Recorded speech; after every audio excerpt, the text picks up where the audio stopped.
Who first told you to cover up? What if the truth is being bare in nature isn't shameful at all? It's healing, it reconnects you to your body and to the natural world. Welcome back to Hiking Without a Stitch. Get naked, be free, and be kind. I'll share my journey into naturism, stories from the trail, and conversations with others who have found freedom in the open air. Welcome back to Hiking Without a Stitch. I'm John, your host, and today we're going to be talking about unexpected encounters. A quick note before we dive into this conversation, if my voice sounds a little bit off or raspy, I've been fighting a bug this last couple weeks, and I'm honestly on the mend, so that's great, but I apologize for the way my voice sounds. The upside is, the last few weeks, I have been lining up more interviews to record later this month, which I'm really excited to bring those to you. Just more stories, more lived experiences, and more real conversations about what this lifestyle actually looks like beyond the idea of it. And one quick clarification before we get started. When I refer to Tanque Verde Falls or Tanque Verde in this episode, I'm talking about a pretty well-known clothing optional area commonly used for nude hiking and sunbathing. It's not just some random public space. So I feel like that context matters for anyone that doesn't live in Tucson, Arizona, or, know about what Tanque Verde Falls is. Today's episode comes from one of the most common questions I've gotten is, what happens if you run into someone while nude hiking? And this doesn't have to, look like nude hiking. It could look like skinny dipping or sunbathing when someone unexpectedly walks up on you, or you have a run-in with someone. So today we're talking about unexpected encounters, what they are, why they matter, and how to handle them in a way that kind of keeps you safe, respects the other parties involved, and, represents non-sexual nudity well. So let's get into this. Today's episode is an important one, and I really wanted to do it carefully and thoughtfully and in a respectful, responsible way, because one of the biggest fears people have around nude hiking and nude recreation isn't the nudity really itself. It's that fear around, running into someone or someone else showing up unexpectedly and you're kind of caught and found out.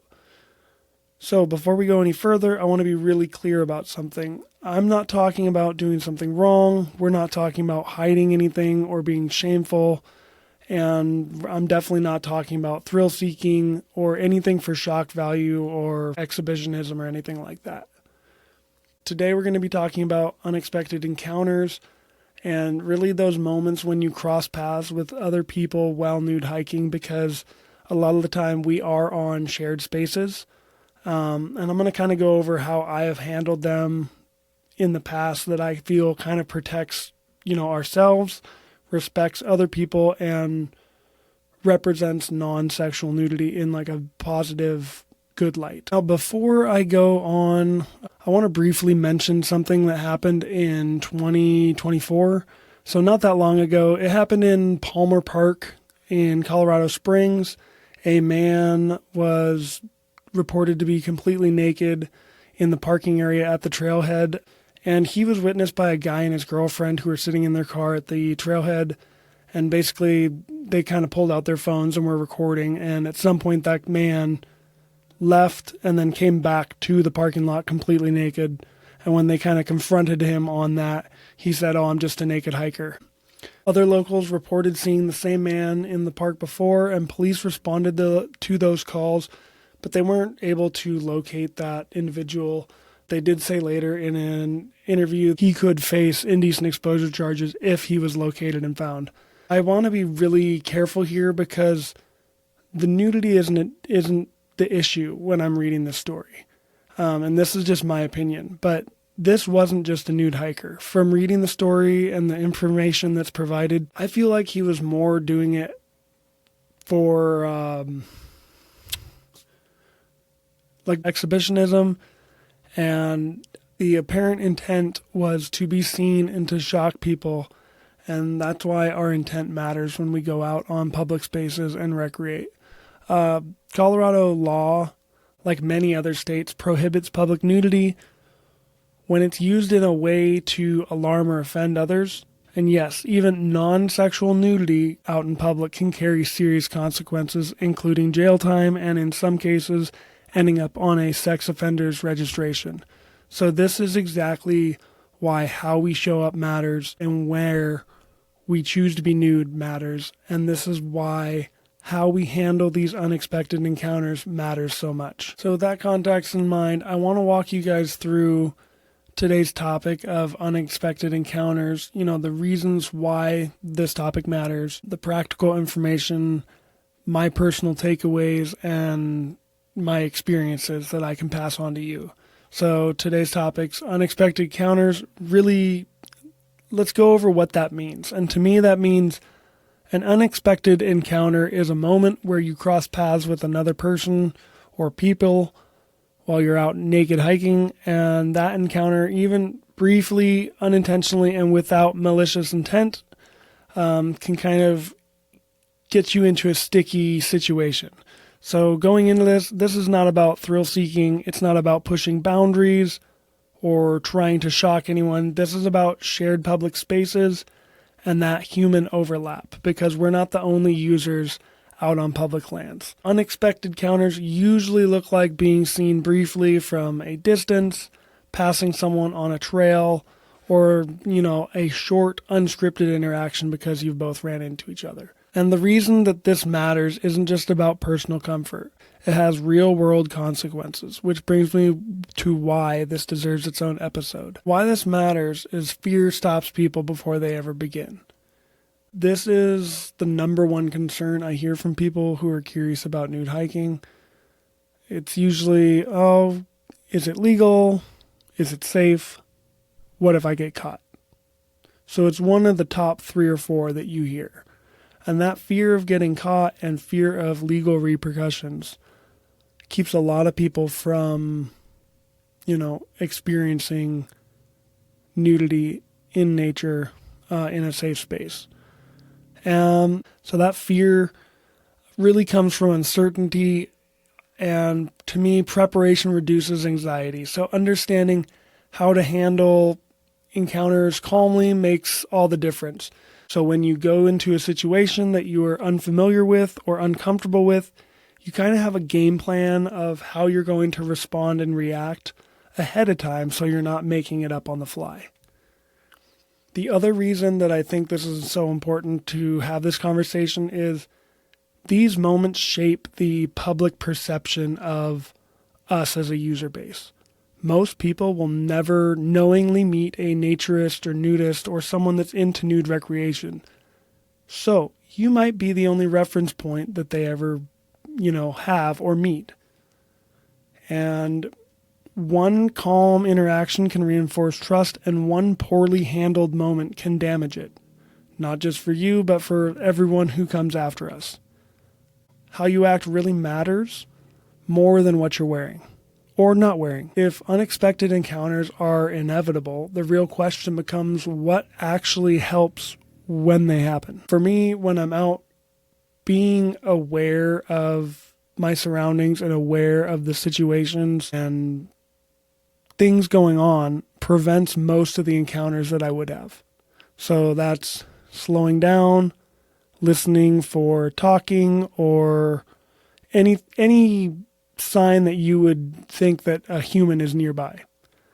I'm looking ahead around the bends, or if I'm on a trail, I can kind of look down around and see what's coming up on the trail sometimes.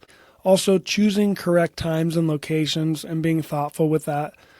For me, that looks like midweek, early mornings, low traffic trails, and going at times that aren't, high traffic times. I will go as far as to look in the dust for tire tracks or boot and hoof prints from horses and other signs that, that the area is in use by other users. For example, on a hike this last year, I noticed horse tracks in a sandy wash that I was walking, and not long after that, the riders and the horses came down the path. But because I was being aware and paying attention, and I kind of saw the signs and already knew that they were out there ahead of me, I was prepared to cover up and stay vigilant. So most unexpected encounters happen when, our awareness drops and we're not paying attention. The other thing that I want to relay is calm energy sets the tone. People mirror nervous system, so stillness is better than sudden movement. And your nervous system speaks before your words ever do. So if you're running away and acting weird and hiding in the bushes, people pick up on that awkward vibe, and it makes the moment worse, in my opinion. Also, respect is more important than being right. Legal doesn't mean relational. Just because it's tolerated or, there's a gray area doesn't mean that everyone's down with it and knows that or is comfortable with that. Not all public lands are legal for nudity, even non-sexual nudity included. Covering up isn't shame, that's a form of respect. Hey, I see you. I, understand that not everyone's comfortable with this. I'm covering up to de-escalate the situation, and really de-escalation is a success. And your safety is always the priority. So respect preserves access to these lands. Being pushy and over the top shuts down access and the opportunity to show that non-sexual nudity is a safe activity. So let me share a few moments where this showed up for me. When I think about the moments that I have had an unexpected encounter or run into someone, this is one of the things that I think of. Distant sightings. So people with binoculars or monopods, monoscopes, hikers viewing you from another spot. I've been in a place where I was skinny dipping with my best friend Robert, and the main trail went up above us, up the peaks.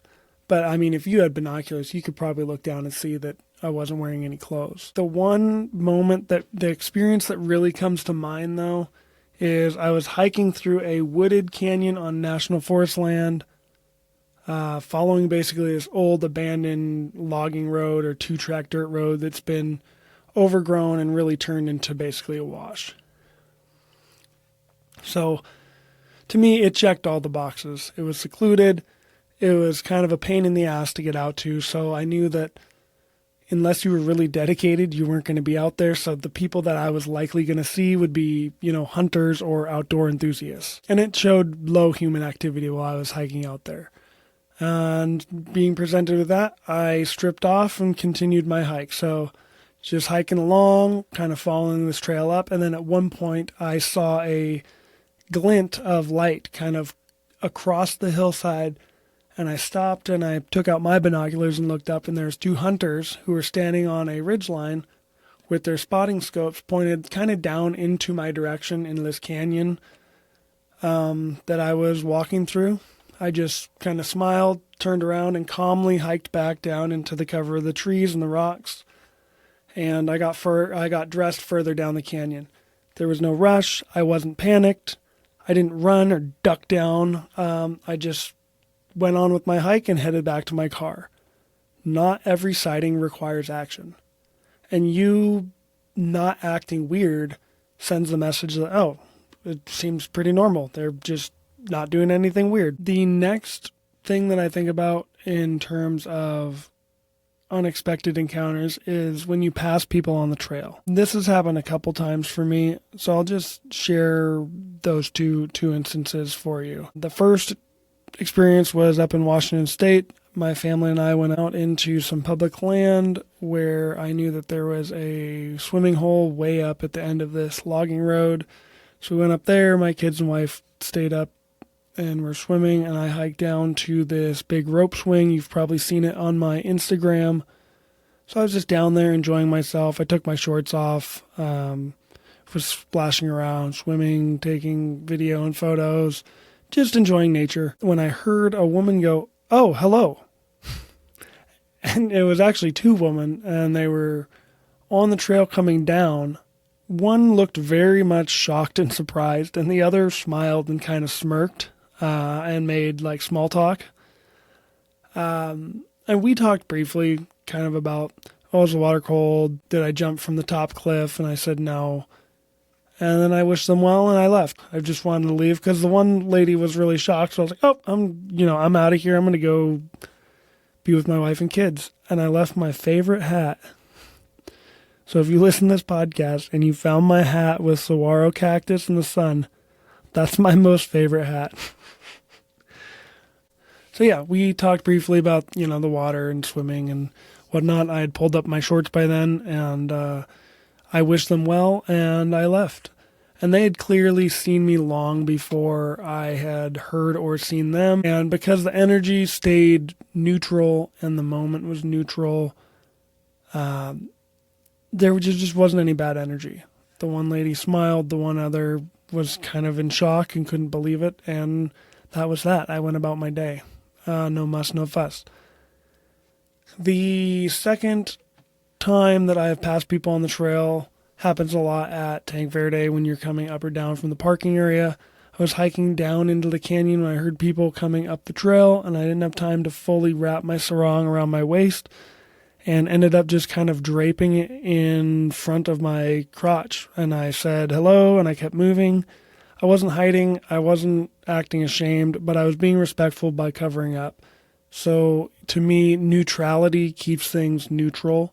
The energy, the vibe, it shows I'm not here to harm you. I'm not here to do anything, weird. I'm just out here enjoying nature. The only moment of tension that I've ever really had with someone, which is ironic, was at Tanque Verde. I had met a couple of my friends we met up and hiked down to the beach, and we were just talking, beautiful day. So we were just standing there naked. It was so refreshing, so good. And then a woman approached coming down the trail with her daughter, and she was pretty upset. She loudly said, "Are you planning to cover up?" And I turned and said, "Oh, yep, we totally can. Just give me 2 seconds." We immediately covered up. And after that, I walked over and introduced myself. And after thinking about it, like going over this, don't introduce yourself with your name. I guess feel it out. But I introduced myself with my name. I was like, "Hey, I'm John, nice to meet you." And she was just like, "Well, who the hell? I just moved to Tucson. What the hell's going on here?" And so, I kind of explained we were there for health benefits and being in nature, that we didn't mean to offend her or her daughter, and we didn't mean any harm. And she was, "Oh, okay, well, I just didn't know. I didn't see the signs," and we talked about the signs. I also let her know that further down the wash, the way that they were heading, there was more groups of nude people hanging out in the pools of water, sunbathing, reading books, and you could just kind of visibly tell her body language softened. She told me that she just had moved there to Tucson, and this was one of their first hikes that they were going on. I explained that she might have been looking for the lower trail, and she said thanks. Me and my friends left shortly after that because we were kind of done, and that interaction was just kind of weird. Yeah, the key takeaways for me were we didn't act ashamed. We didn't argue, even though that I felt like arguing when she said that she didn't see the signs or that, this wasn't a real thing. We read the room. And if the energy had turned like really aggressive or someone had started filming, that's where I get like, it makes me uneasy.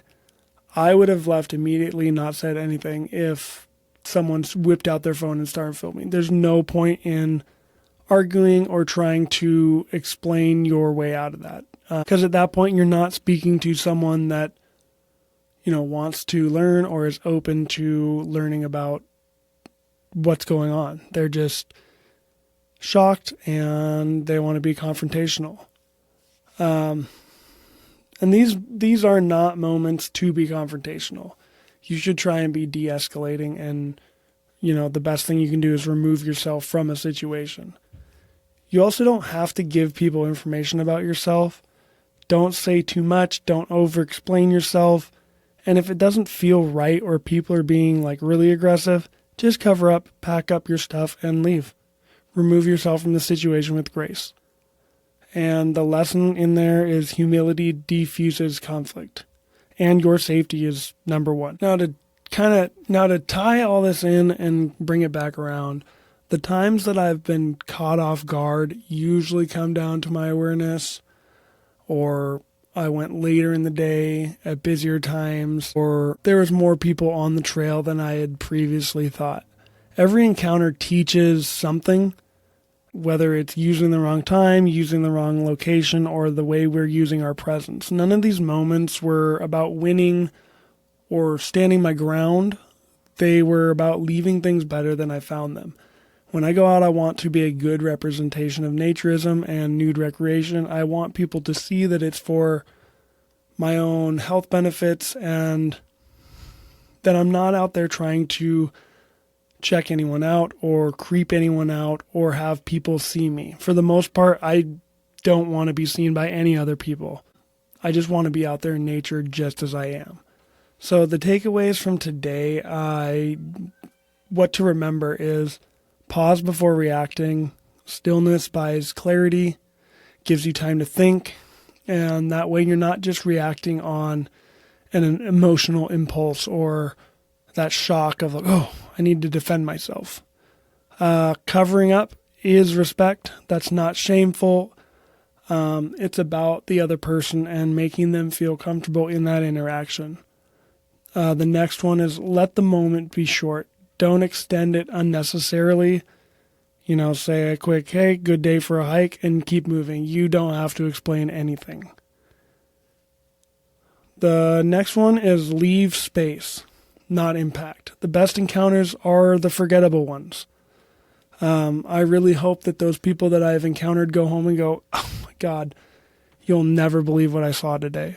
But it just plants a little seed of showing that we can interact and we can coexist and we can do this in a respectful, safe way that doesn't bother people. So remember that you represent more than yourself when you're out there, and your behavior shapes what comes next for the future growth of non-sexual nudity and the spaces that we use. Getting seen, isn't a failure point, but how we handle these moments is what truly matters when you get down to it. I'll leave you with this week. If we want more freedom in nature, and if we want land managers to one day distinguish between non-sexual nudity and sexual behavior, and if we want trust instead of fear from the general public, then we have to show up and show that we can handle shared spaces responsibly. Unexpected encounters aren't problems to avoid. They're just moments that reveal who we are as a user group. So when you're out on the land enjoying nature, remember to be kind, remember to be respectful of the environment and the other people using it. You represent maybe the only real reflection of what a naked hiker or non-sexual nudity looks like to the world, full of people who have been conditioned to view nudity as something sexual and dangerous. So let's represent ourselves well. All right, that concludes today's episode. If there's anything I hope that sticks from this conversation, it's that being seen isn't the issue. How we respond is. And, remembering that calm creates safety, respect preserves access to these beautiful spaces, and sometimes the best outcome is leaving without making a mark at all. Every encounter is a chance, and it's not to prove a point, but to show that non-sexual nudity can exist in shared spaces without harm, without fear or conflict. And if you're out there enjoying the land, remember, you're not just hiking for yourself, you're shaping what comes next for all of us. As always, get naked, be free, and be kind. See ya.